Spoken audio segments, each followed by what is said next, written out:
Morning class.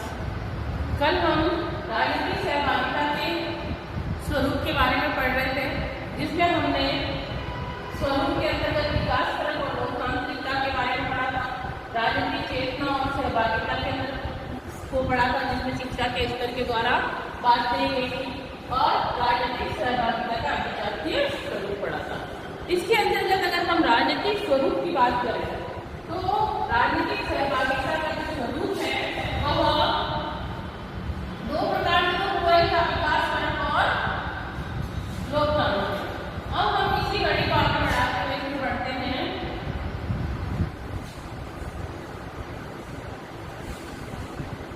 कि जो राजनीतिक सहभागिता का जो स्वरूप देखने को मिला है उसमें राजनीतिक दलों का क्या होता है भाई, ज्यादा से ज्यादा प्रचार होता है ना, अभियान चलाया जाता है, प्रचार अभियान चलाए जाते हैं, जिससे नागरिकों अभियान में हिस्सा लेने वाले जितने भी नागरिकों की प्रतिशत मात्रा में बढ़ोतरी होती है, और विचार कर लिया जाता है कि राजनीतिक सहभागिता अन्य तरीके से भी स्वीकार की जाती है, जिसमें इस प्रक्रिया में सम्मिलित किया गया है।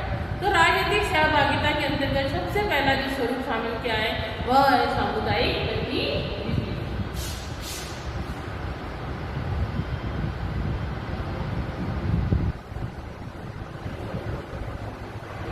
राजनीतिक सहभागिता के अंतर्गत पहला जो स्वरूप शामिल किया गया है वह है सामुदायिक गतिविधि।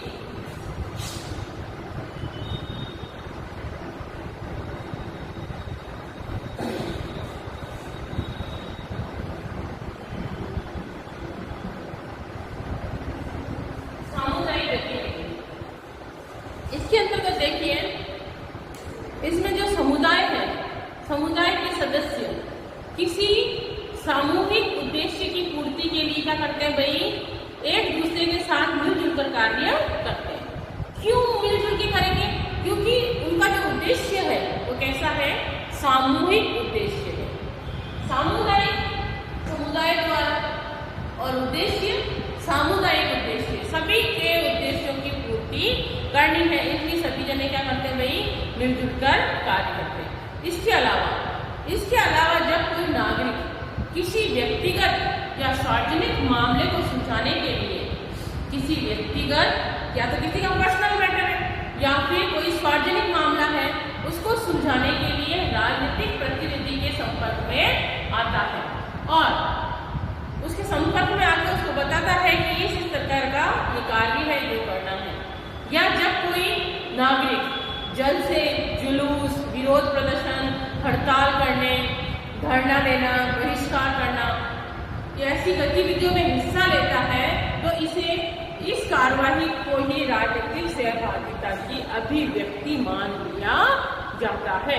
इसमें क्या होता है, इसमें नागरिक समूह सहभागिता का जो मुख्य कसौटी जो है वो क्या है, इस गतिविधि के बल के द्वारा, इस गतिविधि में क्या होता है, बल पर कई नागरिक सार्वजनिक नीति और निर्माणों को कहाँ तक प्रभावित कर पाता है।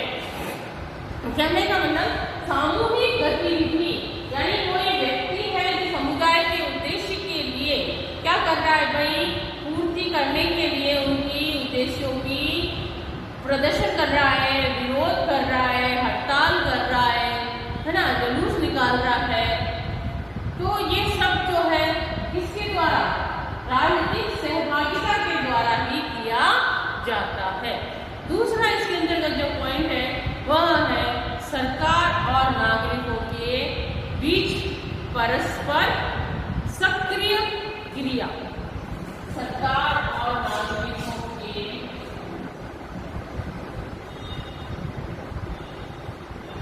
सरकार और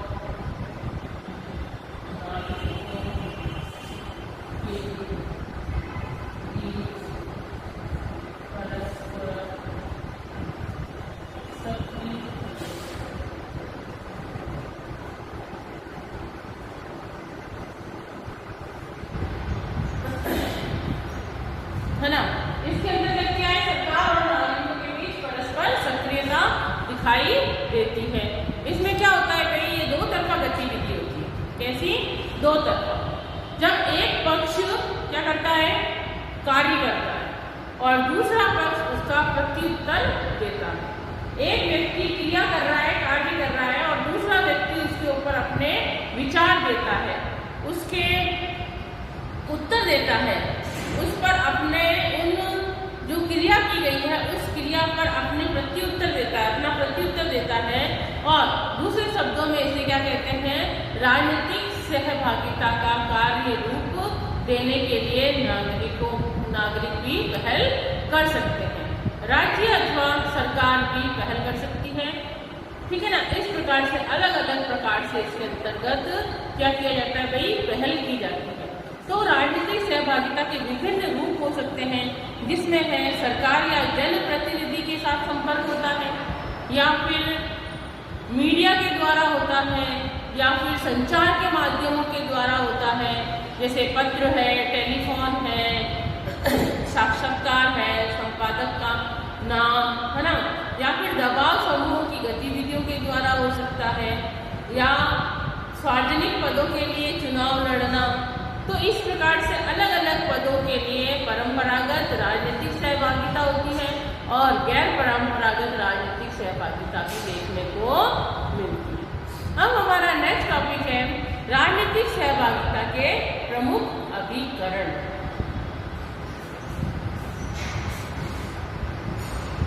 राजनीतिक सहभागिता के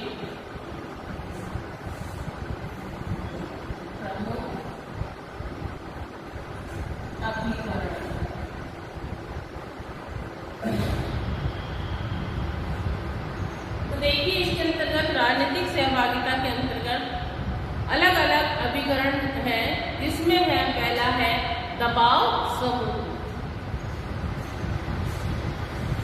पहला पॉइंट है इसमें दबाव समूह। तो किस प्रकार से दबाव समूह जो है कार्य करते हैं। तो देखिए, उदार लोकतंत्र के अंतर्गत लोगों का एक ऐसा समूह है जो किसी समान हित की सिद्धि के लिए सभी लोगों के समान हितों को पूर्ण करने के उद्देश्य से क्या किया गया भाई, संगठित किया गया है। और वह अपने दृष्टिकोण से लोगों को क्या कर रहे हैं भाई, लोगों के सामने लोकमत का समर्थन जुटाने का प्रयास करते हैं और अपनी आवाज सरकार तक पहुंचाने के लिए ऐसी नीतियां बनाने का प्रयत्न करते हैं जो उनके हितों के अनुरूप होती हैं। दबाव समूह द्वारा ये सरकार की नीतियों का क्या किया जाता है, अनुसरण किया जाता है। और यह पश्चिमी देशों में बहुत ज्यादा प्रभावशाली दिखाई देता है। विकासशील देशों में जो दबाव समूह है, उन दबाव समूह में अनेक बार ऐसा अवैधानिक तौर तरीकों का ही सहारा लिया गया है, जिसमें सार्वजनिक जीवन की सुचिता क्या हो जाती है भाई, नष्ट हो जाती है तथा सार्वजनिक संपत्ति का भारी नुकसान होता है। तो इसके अंदर दबाव समूह जो है वह उदारवादी लोकतंत्र को क्या करने के लिए, उद्देश्यों की पूर्ति करने के लिए सरकार पर अपना क्या बनाते हैं भाई, दबाव बनाते हैं। अपनी आवाज ऐसी नीतियां बनाते हैं, उन नीतियों के द्वारा सरकार तक अपनी आवाज पहुंचाने का प्रयास करते हैं। दूसरा है आरंभक।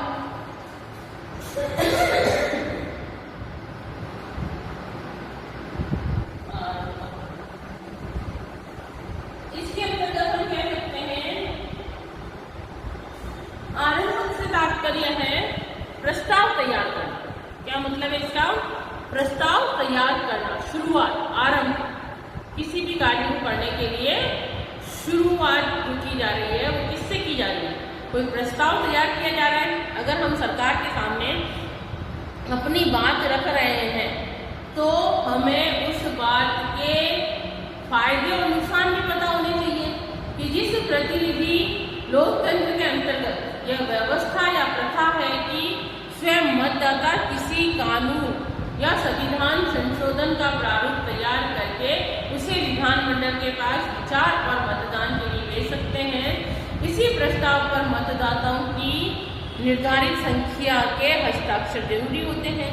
कि कोई भी कार्य अगर प्रस्ताव तैयार किया गया है तो अगर उसमें कुछ संशोधन करना है उस कार्य के अंतर्गत, तो जरूरी है कि विधानमंडल के पास जो भेजा जाता है उसमें विधानमंडल के विचार और मतदान के लिए भी आवश्यक माना गया है और वहाँ पे मतदाताओं के निर्धारित हस्ताक्षर भी आवश्यक माने गए हैं। और यह प्रणाली जो है वो कहाँ पर प्रभावी देखी जाती है, ज़्यादा से ज़्यादा प्रचलन इस प्रस्ताव तैयार करने वाला जो प्रणाली है वह स्विट्जरलैंड में देखने को मिलती है। भारत के नागरिकों को चुनने के लिए प्रतिनिधियों के माध्यम से संसद में निजी विधेयक पेश करने की छूट है। कि भारत की अगर हम बात करें तो भारत जो है वह नागरिकों ने जिस प्रतिनिधि को चुना है उस प्रतिनिधि के माध्यम से संसद में निजी विधेयक पेश किया जाता है तथा साथ ही जन समर्थन से अथवा हस्ताक्षर अभियान चलाकर नागरिक सीधे सरकार को भी नए प्रस्ताव प्रस्तुत कर सकते हैं। तो ये प्रकार जो प्रस्ताव प्रस्तुत किया जाता है, आरंभ यानी शुरुआत जो की जाती है वह इसी प्रकार से की जाती है। तीसरा जो है प्रत्याहन।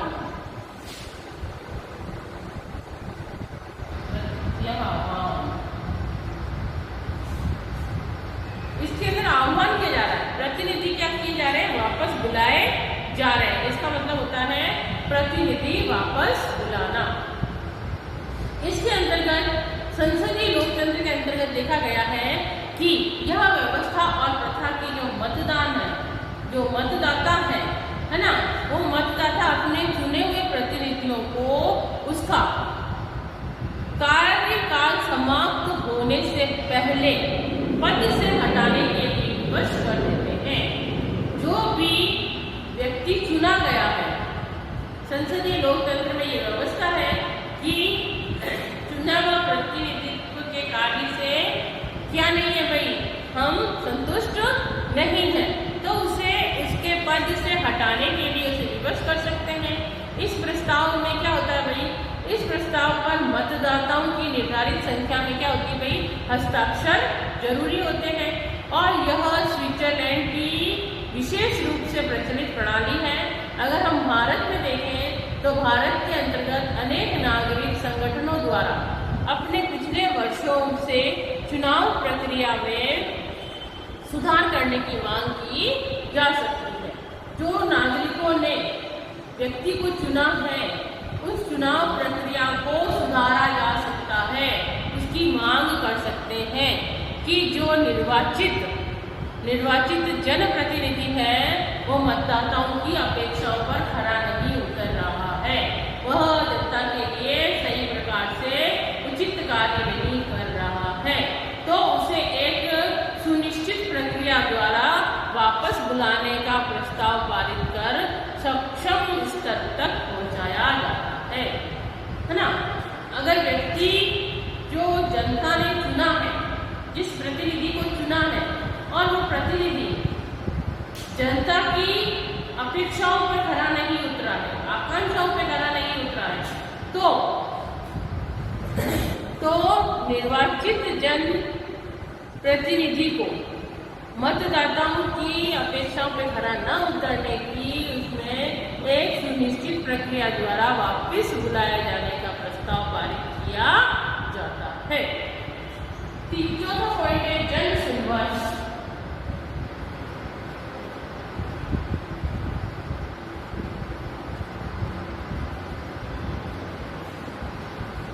जन सुनवाई इस प्रक्रिया के अंतर्गत क्या होता है, इसके अंतर्गत जनप्रतिनिधि और सार्वजनिक अधिकारी वर्ग विभिन्न विषयों पर जनता के विचार और उनकी समस्याएं जानने का प्रयत्न करते हैं।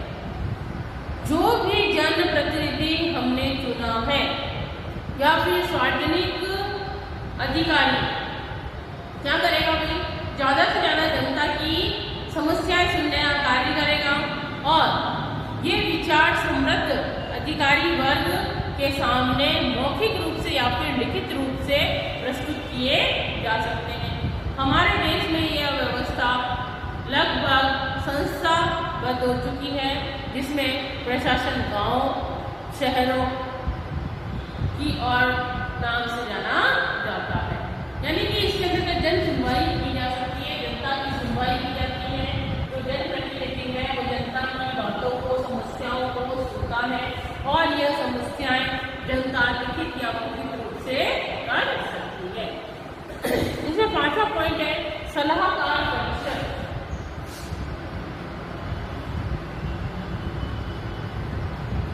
सलाहकार परिषद,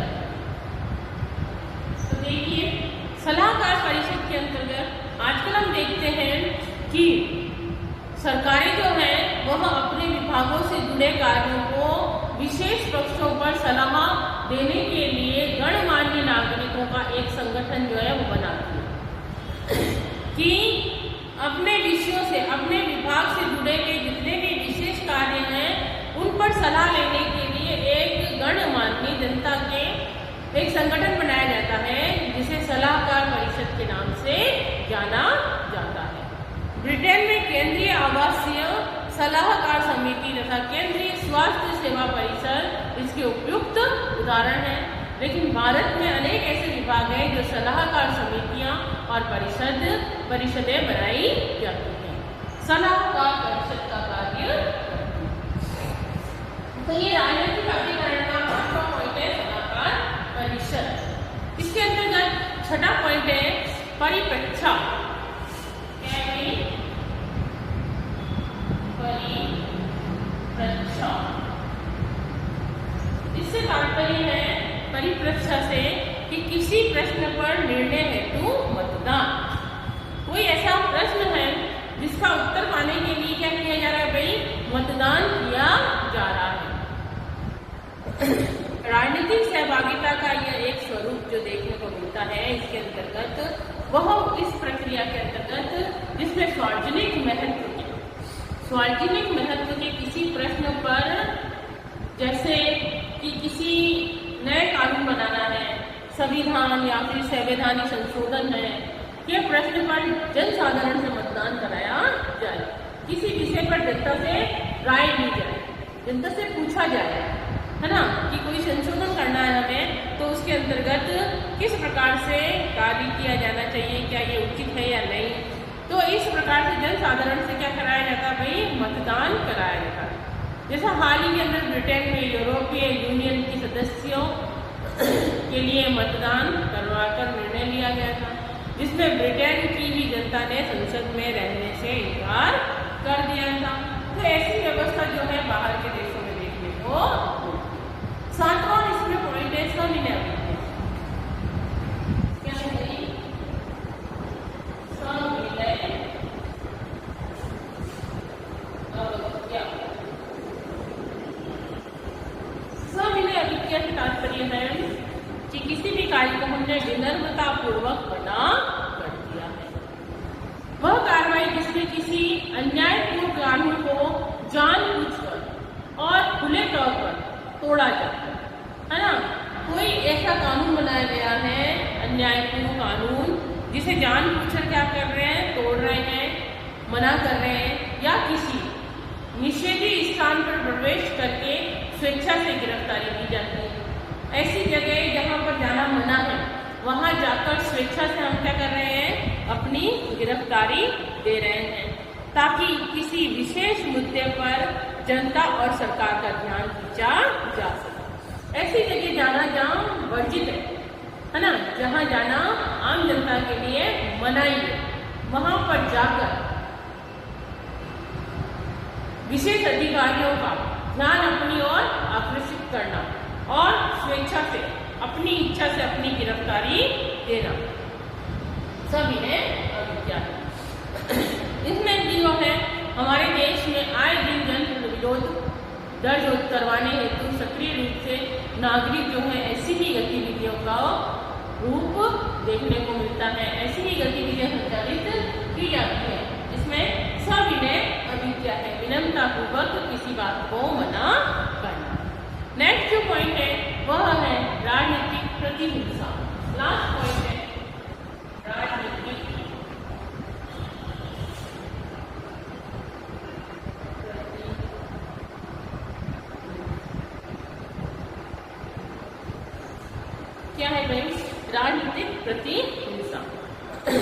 विरोध प्रदर्शन का सबसे उग्र रूप है ना, राजनीतिक प्रतिहिंसा।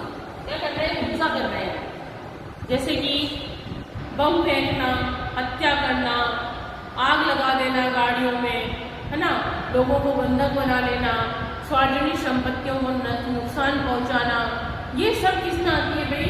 राजनीतिक प्रतिहिंसा में आती है। इसमें क्या करते हैं भाई? तो वो दल के लोग जो अपनी बातें मनवाना चाहते हैं सरकार से, वो क्या करते हैं? इस प्रकार के विरोध प्रदर्शनों का सहारा लेते हैं और उग्र रूप से ऐसी भीड़ भाड़ वाली जगहों पे जाते हैं जहाँ पर ज़्यादा से ज़्यादा जनता दिखाई देती है, वहाँ पर बमबारी करना, बम फेंक देना, है ना, या फिर खुलेआम गोलियाँ चला देना, या फिर वहाँ की जो गाड़ियाँ वगैरह हैं, बसें वगैरह हैं, उनमें आग लगा देना, या लोगों को बंधक बना लेना, पकड़ लेना जबरदस्ती, सार्वजनिक जितनी भी संपत्तियाँ उनको नुकसान पहुँचाना, ये सब किसमें आता है भाई?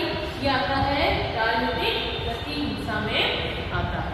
इसके अंतर्गत ऐसी कार्रवाई जो है लोकतंत्र का सरासर उल्लंघन किया जाता है। अगर लोकतंत्र के अंतर्गत इस प्रकार की गतिविधियां की जाती हैं तो यह सरासर लोकतंत्र का उल्लंघन है, क्योंकि हमारा जो देश भारत है उसके अंतर्गत यही कहा गया है कि हमें हिंसात्मक प्रवृत्तियों का सहारा नहीं लेना है। कोई भी बात, कोई भी समस्या ऐसी नहीं है जिसका समाधान बैठकर वार्तालाप के द्वारा नहीं किया जा सकता। ऐसी कोई समस्या नहीं। हर समस्या को हम आराम से खुलकर बैठकर विचार विमर्श के द्वारा समाधान तक पहुंच सकते हैं। आवश्यक है कि हमें राजनीतिक प्रतिहिंसक गतिविधियों का विरोध करना है और उनमें हिस्सा नहीं लेना है। और यह गतिविधियां जो है, ये जो राजनीतिक सहभागिता का अभिकरण के रूप में जो 8वां पॉइंट है, ये सरकार की नीतियों को क्या करना है? समाप्त करने जैसा कहा जा सकता है। लेकिन ये भी देखा जाता है कि सरकार प्राय ऐसी परिस्थितियों में या तो मौन रहती है या फिर चुप जाती है। अगर इस प्रकार की हिंसात्मक प्रवृत्तियां की जाती हैं किसी संगठन द्वारा, तो ऐसी परिस्थितियों में हमको देखने को मिलता है कि यहाँ पर या तो सरकार उस तरफ ध्यान ही नहीं देती है ना, मौन हो जाती है, या फिर हम देखते हैं कि ऐसी गतिविधियों के अंतर्गत सरकार जो है उनकी बातों को मानने के लिए तैयार हो जाती है, कि वह पूर्ण रूप से झुक जाती है उनकी बातों को मानने और समझने के लिए कि ठीक है, हम आपके द्वारा जो आपने अपनी मांग रखी है, हम उस मांग को पूरा करते हैं। तो ये 8 पॉइंट है राजनीतिक सहभागिता के प्रमुख अभिकरण के रूप में। अगर इस लेसन से कोई क्वेश्चन बनता है, बड़ा क्वेश्चन, तो बड़ा क्वेश्चन हम आरपीएससी बोर्ड के अंदर देख सकते हैं। आ सकता है इस लेसन में से कि राजनीतिक सहभागिता के प्रमुख अभिकरणों को स्पष्ट कीजिए।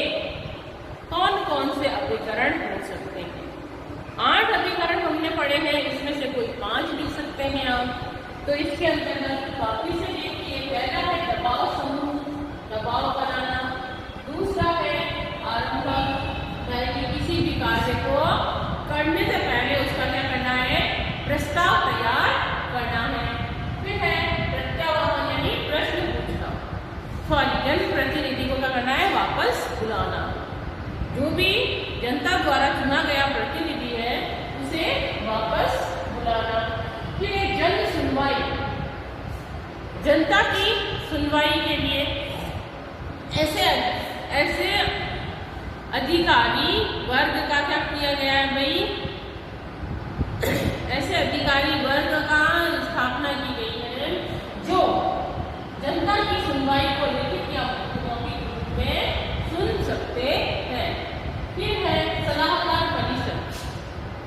इसके अंतर्गत कार्य करने के लिए क्या बनाए गए भाई? विभाग बनाए गए। सरकार अपने विभागों से जुड़े कार्यों को पूर्ण करने के लिए ऐसी सलाहकार परिषदों का निर्माण करती है। और फिर है परिप्रेक्षा। परिप्रेक्षा से तात्पर्य है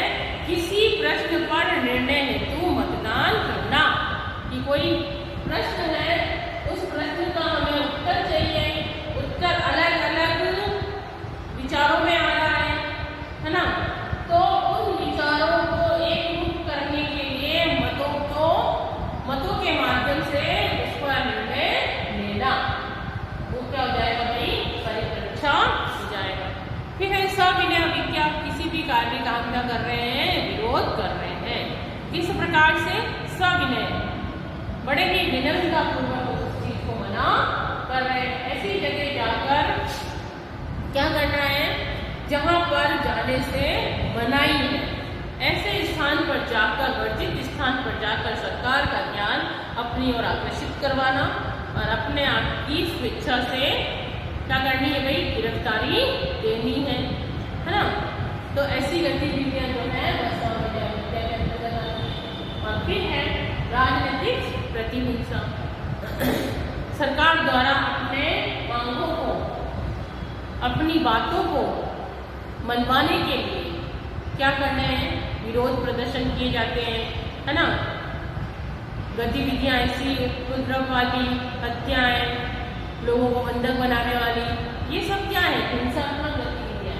तो इन हिंसात्मक गतिविधियों का सहारा लेकर सरकार से अपनी बातें मनवाना, ये सब जो है इस चैप्टर का इम्पोर्टेंट पार्ट है।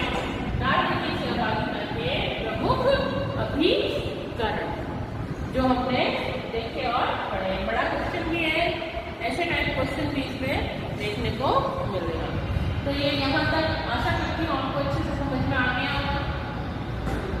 अभिकरण आपको स्पष्ट रूप से कॉपी के अंदर लिखने हैं, समझने हैं। Thank you class.